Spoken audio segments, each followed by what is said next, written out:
Buenas tardes, bendecido. Gracias, que están tan hermosas, que linda, hermosa, gracias. Gracias por estar aquí. Y antes de hacer un opening para nuestro Señor y darle gracias al Padre, quiero decirles que es un honor, es un amor tener a nuestra hermana aquí, a María Laura. Yo estoy encantada con ella que está aquí. Y para que sepan que van a oír una historia o una explicación, va a ser una cosa hermosa. Estoy más que agradecida al Señor y en estos momentos, Padre, te damos gracias porque tenemos aquí muchos ángeles. Este cuarto está lleno de ángeles que van a llevar la misión adelante. Vamos a oír este testimonio por la gracia y la bendición tuya, porque dijiste por gracia y por gracia recibimos. Y por eso, Señor, bendice esta galería, bendice a Dani, a Jessie, bendice a todos los que nos organizan, que nos dan la oportunidad, Padre, de tener este lugar bendito donde podemos reunirnos. Gracias, Señor, bendícela, protégela y que ella pueda continuar estudiando, pintando y darle su salud, Padre amado, para que ella sea el ejemplo que tú quieres que ella sea en tu nombre bendito. Y por eso, Señor, te doy las gracias y sabemos que tú estás presente, que no estamos solos. Tú estás presente. Así que en el nombre del Señor bendecimos esta actividad, la abrimos porque sabemos que no estamos solos. Sabemos que tú nos guías, nos proteges, nos capacitas. En el nombre del Señor Jesucristo, el amado, el yo soy, el gran grande, el gran poderoso, te damos gracias. Amén. Y más ni menos vamos a presentarle a mi querida amiga y hermana sobreviviente, guerrera, peleona, hermosa, mujer hermosa, a María Laura de León.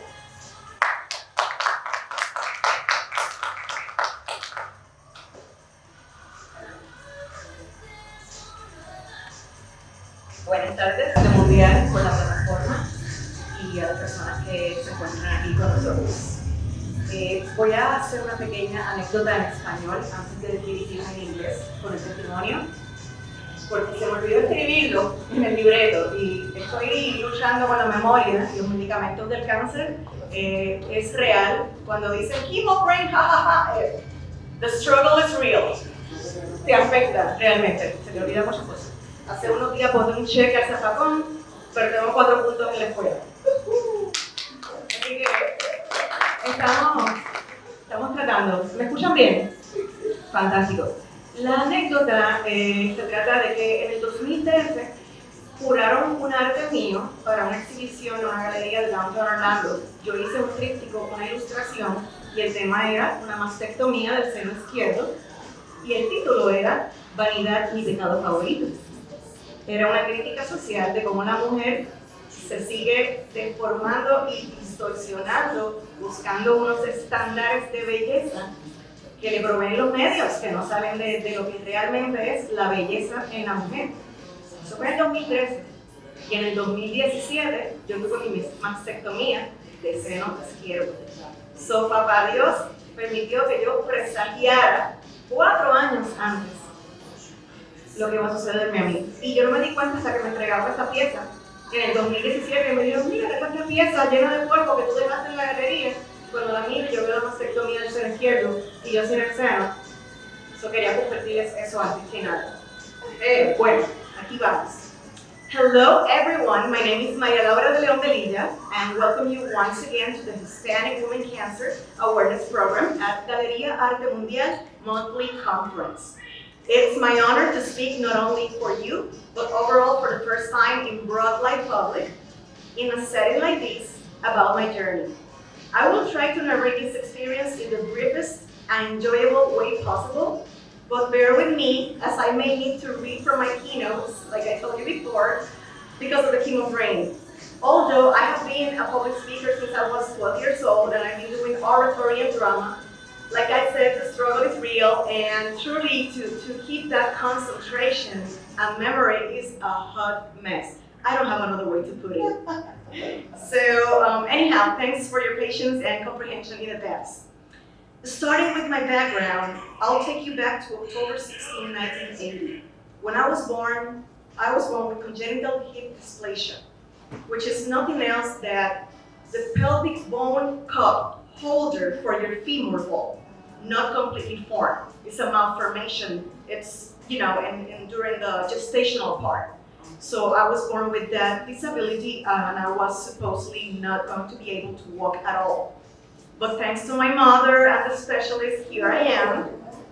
But I underwent 4 surgeries, being the last in 2010, realigning and rescrewing with titanium, so I have titanium in my left hip.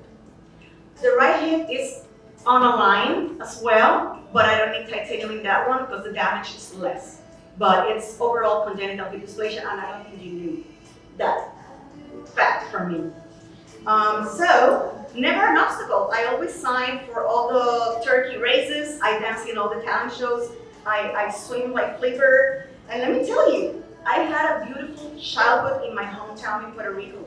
I grew up with a family nourished in the arts, musicians, singers, painters, you name it. My mother married Danny Rivera, which you may know, and then on her second marriage, she married Juan Carlos de Leon, which is my dad. I'm not Rivera, I'm de Leon, and he's a singer too. So I guess she's the one that likes the artist. So, yes. So let me make a little parenthesis here and explain to you how I found the cancer, because I know you just want to know how do you find out? Did you do the self-exam? How did it happen? So I never did the self-exam. I was 36 years old, 35, 37. And I was just laying in my bed, watching TV normally, and instinctively, I placed my right palm over my left breast, and I felt a lump, like hard rock. It was not even like deep, it was like right behind the areolar area, like right there for me to feel it.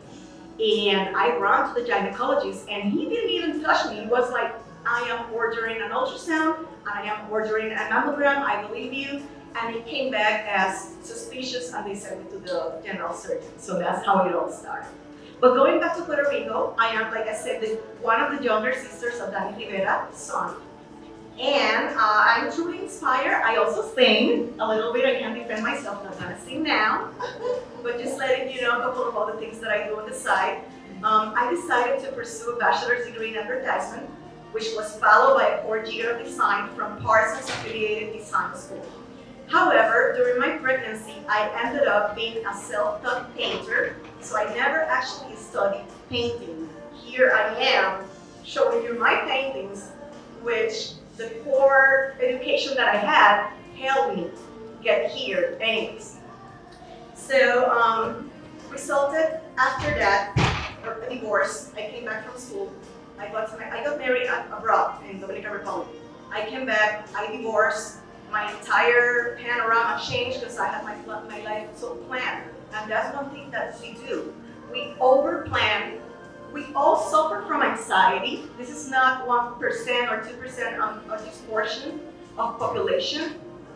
We are all, como dicen en español, de poetas y de locos, todos tenemos un poco.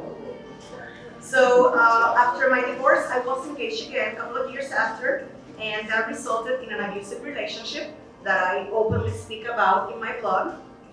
And so I moved along with my child, who's here today, almost 20 years old. As for my experience, I'm a former tour coordinator for Disney World Productions. I used to do the parade. I was a coordinator costuming-wise. And also I was a district representative for Campbell's Company in the field of marketing for natural, organic, healthy products. So not everything about the company, it's canned and fake and dead food. So I was there because I was selling something I believe in, the natural aspect. So precisely on 7/27/17, I was leaving Campbell's because they closed my department. It was like 100 people leaving the company. And the same day, I was diagnosed with invasive ductal carcinoma. The same day that they fired me, they diagnosed me with the cancer. And I had just moved to a new townhome. I was living my best life. So here we are now with this new challenge. So Oh God, Campbell's let me go, but I received a better offer. $10,000 above of what I was making, company car, cell phone, computer, they were waiting for me. Go ahead, do your chemo, come back to us. Who does that nowadays in corporate America? No one waits for no one. So the company was waiting for me, but even though I'm a happy-go-lucky person, I wasn't getting better. It just kept getting worse and worse, and every time I got a chemo, they lowered the percentage of the red devil, which is the combination of taxotere and cytoxan. That is the worst chemo combination that anybody can get. That's the reason it's called the red devil. So, but I just kept getting into colitis. Well, it acted like an ulcerative colitis. It acted like another type of IBD. It acted like several things, and no one could tell me exactly the prognosis or the diagnosis of what the cancer had done to my gut. But what I do know is that cancer takes your weakest point and destroys it. So if you suffer from a precondition, anything that you had before, he will go there. It's like a character. He's alive. He's a person. He will go there and attack you from inside out. So I'm super intuitive. Like I told you guys, I went to my gynecologist and then he sent me to the general surgeon. When I arrived, he's a specialist in breast cancer. However, when he did the ultrasound in the office, he was telling me, Maria, this is not gelling me cancer. I can see the mass, but I've been doing this for years and it's not gelling me cancer. So he ordered a biopsy MRI, guided. It's a guided biopsy with an MRI. And it ultimately came back as 100% invasive ductal carcinoma. It was like double confirmed, you have cancer, and they just put it out there like that. There's no sugar coating. It was like, Maria, it's cancer. The door was not even closed yet. Maria, it's a cancer. So my cancer is made of hormone excess and imbalance on progesterone and estrogen, but negative to the hormone called HER2, HER2. This is all new for you. Some other patients are triple negatives or vice versa, but mine it's just a HER2 negative. My world slowed down around. It felt surreal. I heard my mother far away crying, and she was just right here. But I heard her like so far away crying. I know my son was holding her. I saw my physician moving his lips, but I couldn't hear anything. It was slow motion. And suddenly I returned to my conscience and I asked, what's next? I couldn't even cry. What's next? And we planned the left breast mastectomy. I thought, God, but I'm not crying. I can't even force it. This is weird. I have cancer. I'm supposed to be crying. I'm supposed to be licking my wounds. I can die from this. But it never happened. So I went through, like I said before, the infamous red devil chemotherapy, which was killing me faster than the cancer itself. So when you guys see a cancer patient that is very thin and fragile, it's not the cancer itself, it's the chemo that takes you there. Obviously, if you don't continue with the treatment, it's gonna eat you and you're gonna end up like that. But in the first part of the chemotherapy, when you get really, really thin, is the chemo, is not the cancer. And then you gain a lot of weight with the steroids. And then you cannot sleep with the steroids. And then you're fixing your pantry 4 times a day with the steroids. So anyways, when I returned to my conscience and we planned everything, we went through the red chemotherapy, and then we went through 25 sessions of radiation that left this quadrant of my body up to the neck and across my lungs to the back with a 3rd-degree burn. That's 3 layers of skin gone. It's like grilling a steak and crunchy. So I couldn't sleep on any side because it will crack, literally open, like flesh wound open. I'm sorry, but I'm brutally honest. This is my journey. So I had all the side effects you can find on the internet. And to complete these challenges, that other job offer that I received out of Campbell's couldn't wait for me no longer, and they had to repost the position. So there I was, with all the bills, hospitalized after every chemotherapy, and beyond or uncertain about my future. My hair fell completely from my entire body. I don't need to go into details. Everything, arms, And in some areas, it never returned, including my eyebrows. I still have like little gaps, because that's what Taxotere does, and that's the reason there's a lawsuit out there, because certain patients never got their hair back. So my hair fell from the entire body. Some areas never got it back. All my fingernails detached. Like, I am not exaggerating. I did this, and the fingernail will come off and flesh open one in my hands. And anyhow, I evacuated my colon lining with blood clots. Like, I went to the bathroom and I saw flesh in the toilet. I got hospitalized again. I was hospitalized after every single chemo. I knew my routine. When I felt better, like 2 weeks past the chemo, I will eat everything, because I knew there was going to be a point that I couldn't eat anything. So I would eat everything, get through the chemo, then don't eat for days, just soda crackers or Gatorade, little sips here, throwing up there. And then when I was feeling better, eating again, but then the chemo was starting once over. So it was a cycle. So after that, 3 years after I finished my radiation and my chemotherapy, after that I started my hormone suppressants. Let me explain something to you guys. Remission doesn't mean you're cancer-free. Remission means it's non-detectable, or is sleeping, is not active. So the particular purpose of the hormone suppressants, because my body was overproducing hormones, was to put me on a menopause. Stop those hormones, but it messed up all the things in my body because I was too young. So the hot flashes and the chills out of nowhere, I'm hot, I'm cold, and the mood swings and everything is as real as the chemo, right? So 3 years after that, I was saying, I went finally for my breast reconstruction. They couldn't do it before because the radiation leaves the skin so hard that there's no way you can stretch it out. And I never got an expander inside. Everything was so quick, chop, chop, chop. We just want to get rid of the cancer.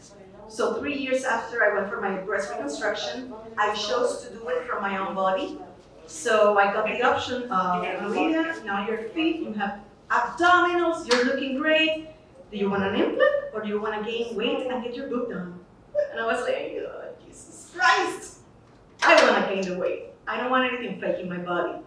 So I had to gain weight, and nothing in the recovery room. I'm sitting down chilling. They're doing everything X-ray. They don't even move you from the room. They bring the X-ray to you, and the doctor tells me, hey, Maria, by the way, there's a dot in your left lung, but it's because you're being in bed rest. And I thought to myself, in 2 hours here? No. So I communicated with my PCP. She ordered an MRI, and it came back as cancer in my lungs. So here am I, from a stage 2B initially, because it was in my areolar area, and it moved to one lymph node. That's what places you in a 2B. It's in situ when it's controlled in just one place.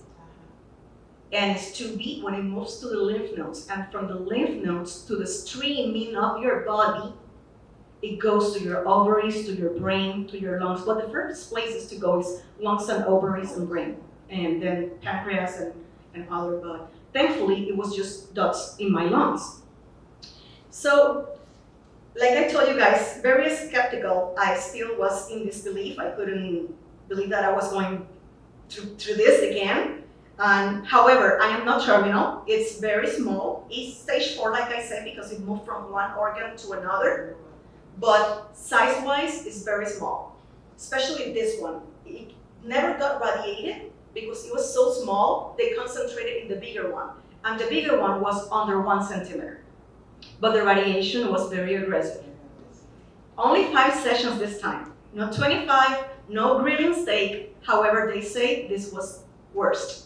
So not everything that you see is worse. You see a thin cancer patient, maybe that patient is in stage 1, but the chemo is killing them. And you see a person like me today on her cute sweater and looking all made up and pretty, and here I'm on stage 4 cancer. So never judge a book by its cover. So, nevertheless, I'm only human, and it sucks to shake and shiver every 3 months on my expectations, having to go through a CT scan and not knowing what they're going to tell you. And this is for life, because once you are stage 4, you never know if it's never going to wake up anywhere else until you're 95 years old and you live with the cancer control. Or maybe in the next 7 months, it's time for you to go to God and be a transitional worker and receive people in the other side of the bridge, and I made peace with it. However, I want to stay. I really want to stay longer here, especially for my son. So taking the story a little back to the war team, like I was offered that other position, and I never got back to work till the day. I'm on disability, actually, because it just got so bad, it gave me tendonitis.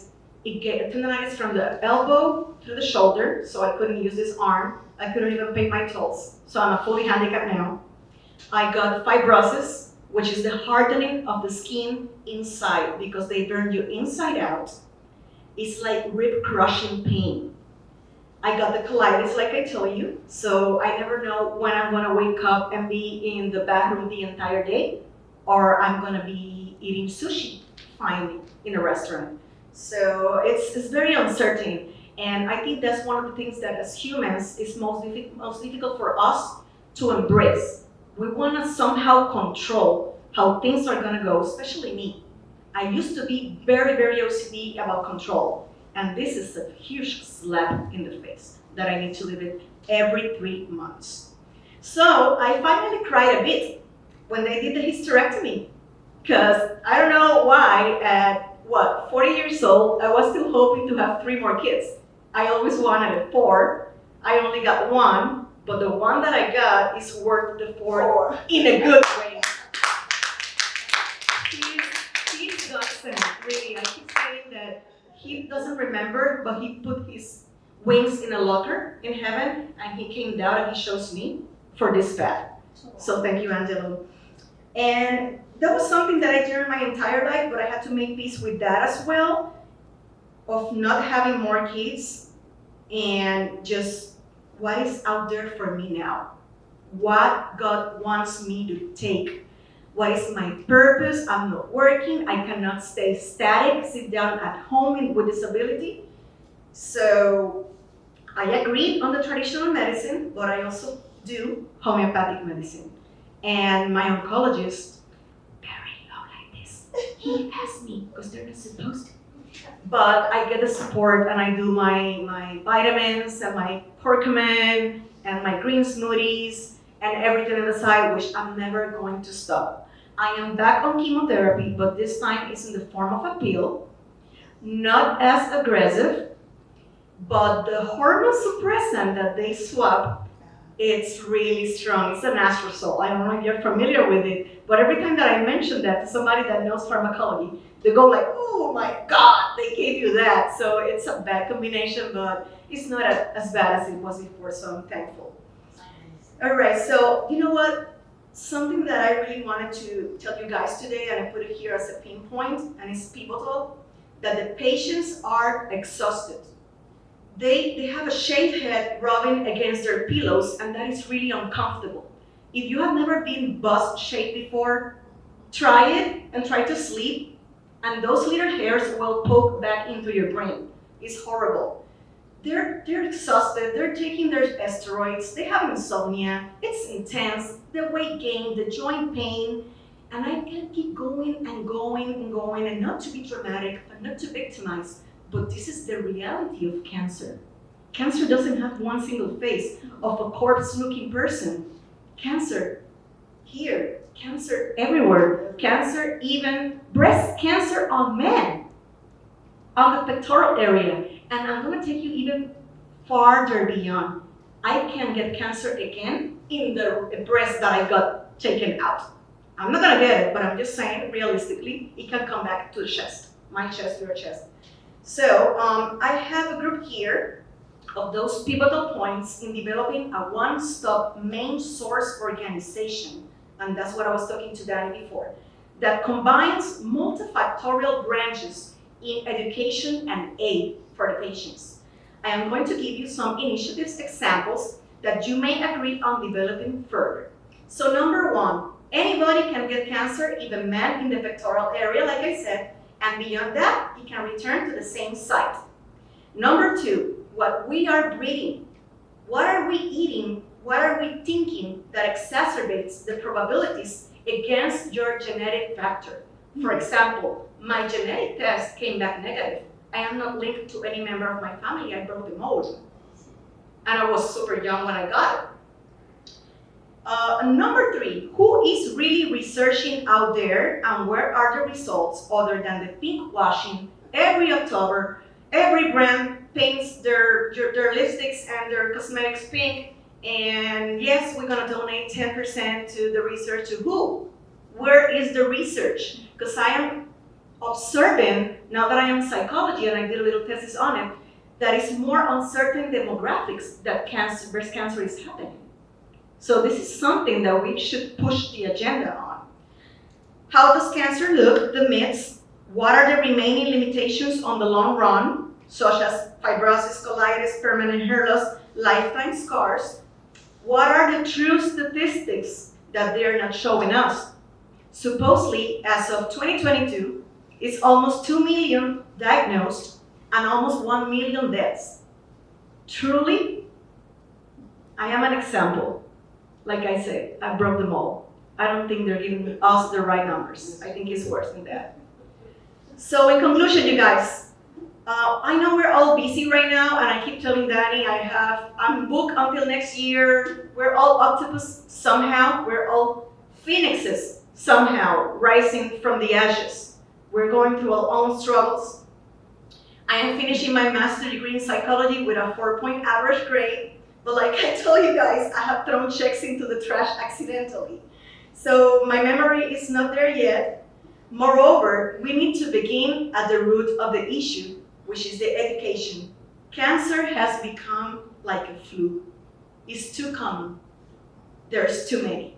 Nevertheless, organize one robust source which includes, again, health education, beauty tips, psychological coaching, super important, family support system, yoga, acupuncture, aquarobics, but above it all the actual help that exists for the cancer patients, and is sitting in federal desks or unknown nonprofits.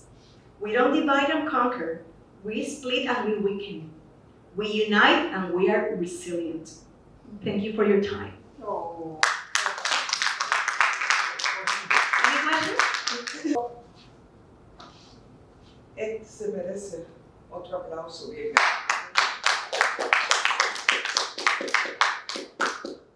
Me llevó, me trajo, me recordó, estuve con ella, parece que estaba yo cogiendo las quimio, las radiaciones, parece que estaba haciéndolo todo de nuevo.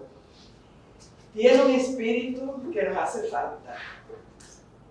Todos los días que yo tengo, que estoy bregando con cancer patient, y déjeme decirle, soy capellana de profesión, soy veterana, estuve en el ejército, trabajé 12 años con Orlando Health, trabajé aquí con Advent Health 18, trabajé en Texas con Texas Department of Health y en el ejército, en el Army. Y yo tengo este asunto, yo me hice mi prueba genética y salió todo, my BCRA salió positivo.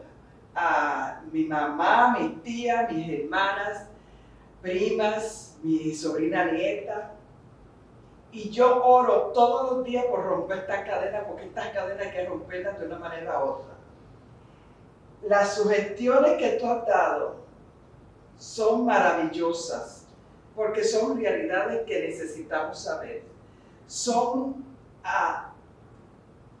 unas necesidades que a veces yo digo, Dios mío, no sé si es la política, si es el red tape, qué es lo que nos está atravesando.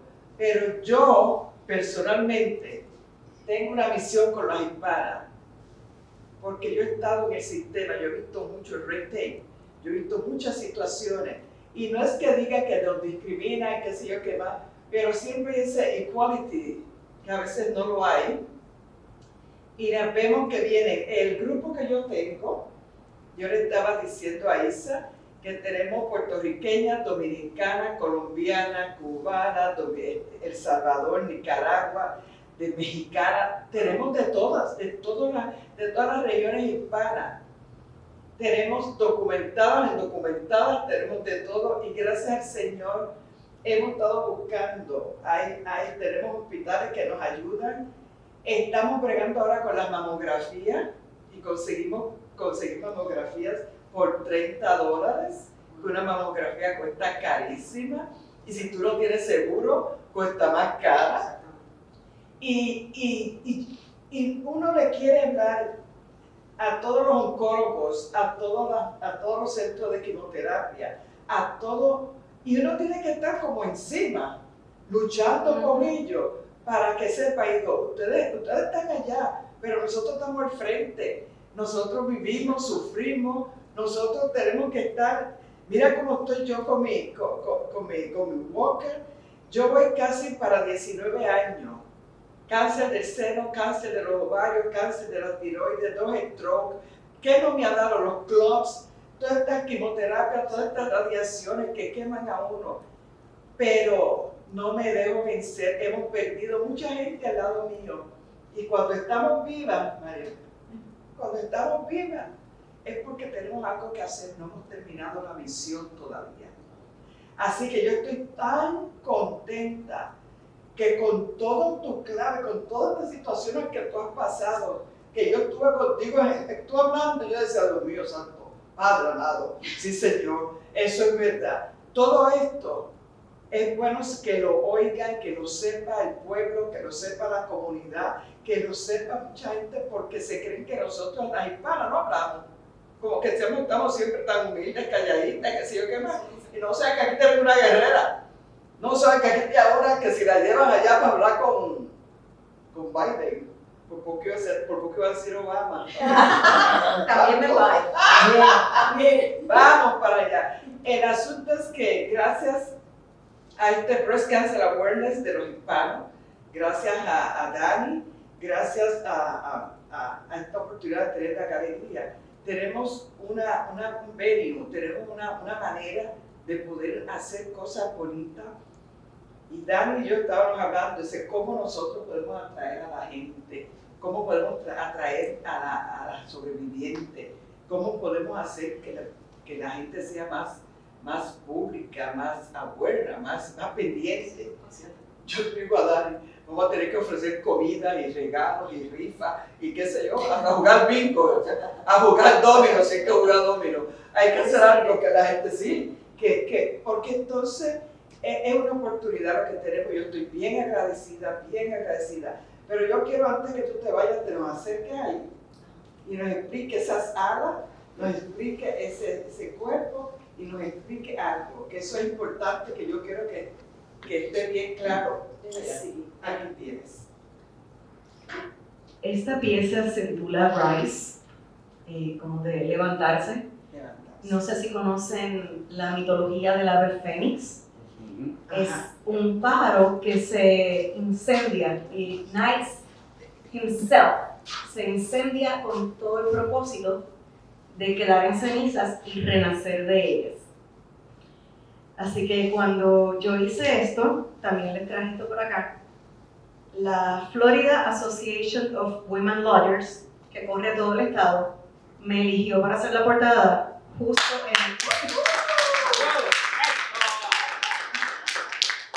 en el año de la pandemia. No puede ser más irónico que yo pinté a Rice y necesitábamos levantarnos de tantas formas.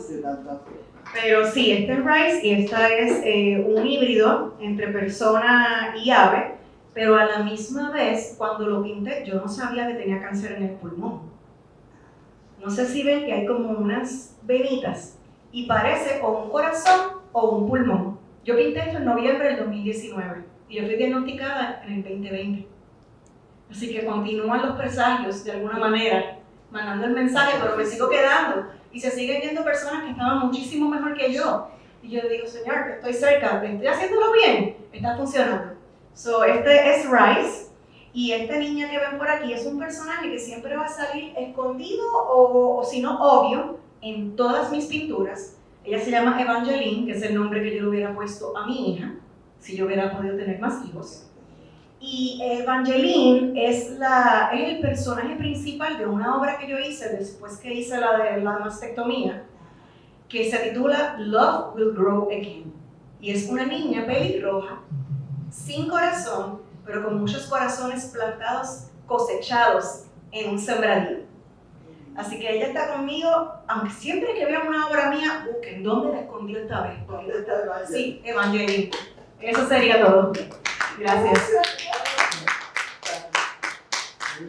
Can you describe that in English now? Oh, sure. I'm gonna give you a brief description in English for my rice. I think this is my masterpiece. It's my baby, and the first thing I told Donnie, this is not for sale. And it's even on my testament that I wanted to push it generationally as far as possible. And my son, you're threatened. You know how it goes. You know, Angelo. You carry the legacy. So it is the mythology of the phoenix bird, which ignites himself into flames, and from the ashes comes rebirth. So it's a hybrid. It's a person rising from the ashes. And in this little corner, I was explaining to them that this is my character, Evangeline, which is the name that I would have given my daughter if I ever had one. And pretty much she's in all my paintings. Sometimes she's obviously in the front, and sometimes she's hiding.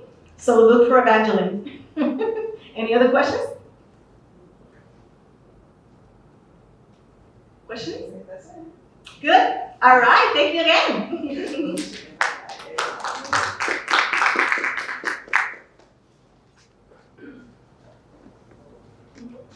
Well, our mission is to have a place where the Hispanic community can get together. As a result of COVID, you know that there are very few places. Obviously, Orange County has never recognized the Hispanic community. Even though there's 438,000 Hispanics in Orange County, they have never recognized the Hispanic community to the point that they would finance or grant a place where we could have a civic and cultural center. That has never happened, despite the fact that they've got hundreds of millions of dollars from the federal government for it. So with the help of Motor Trend car dealership, which is Jay Rosario, he gave me this space for free. So I don't pay rent here, okay? And we invited all the artists to come because there was no place. I mean, you know what we were talking about inside. I went to an artist's house and he had his paintings under the bed, in the food closet, in the garage, because they have no place to exhibit their artwork. There is no place in Central Florida to represent 438,000 Hispanics and their culture.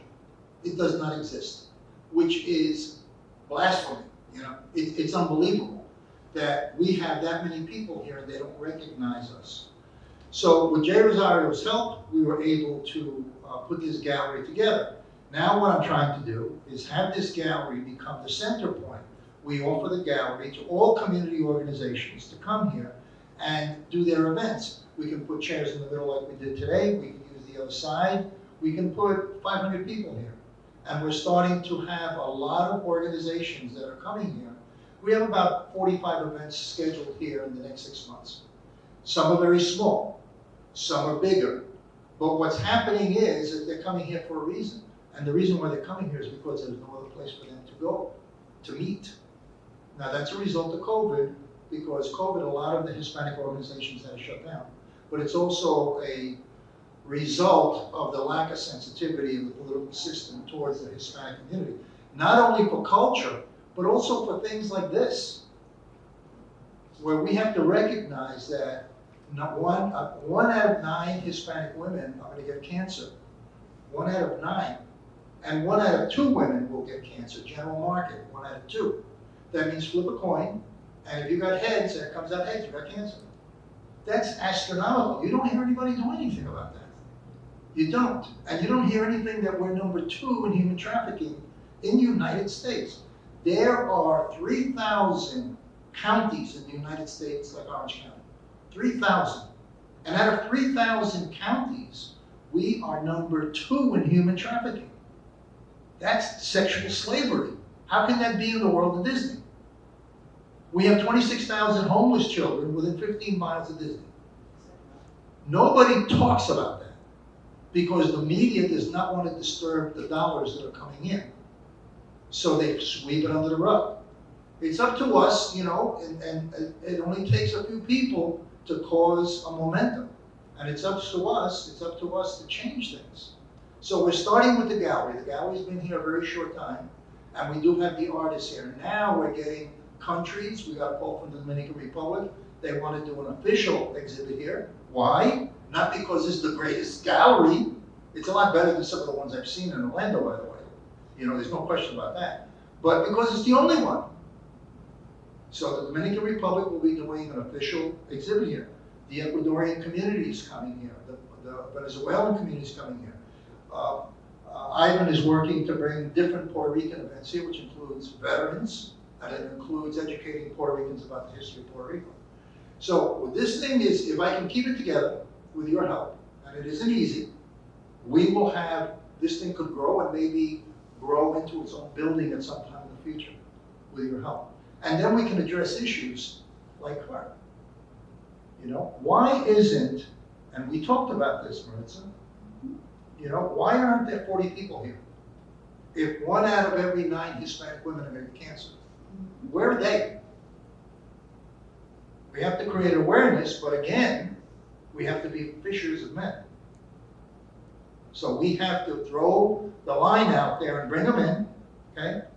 And use whatever positive means we can so that we can have the opportunity to make them aware of their vulnerabilities and what the community needs at all levels, whether it be homeless children, abused children, or human trafficking, you know, which is probably the worst thing that I can say about Orange County, that it's a slave state, it's a slave county.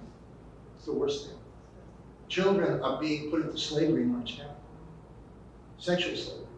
That's the worst thing you can say about, and we're 15 miles from Disney. How can that happen in the child entertainment capital of the world? So it's up to us, people like Maritza and Ivan and me and you, to push the button whenever we can, to use social media, it's free, to get the word out and to say to people and to educate people constantly about what's going on in our community. Because if we don't protect our community, nobody else is going to do it. There's no interest in the politicians. And when we elect politicians, we have elected politicians. They're there. We have 3 commissioners in Orange County. They don't say anything about human trafficking. They don't say anything about what's going on with cancer in our community. It's rampant. So why? Because once politicians, and I'm sorry, you know, some of them are my friends, but I got to say it. Once they get into office, they term out. What does term out mean? That means that they're only going to be there for 4 years. So what's their interest? Don't rock the boat and you're going to get a $150,000 job after you finish. That's the game. The game is don't rock the boat.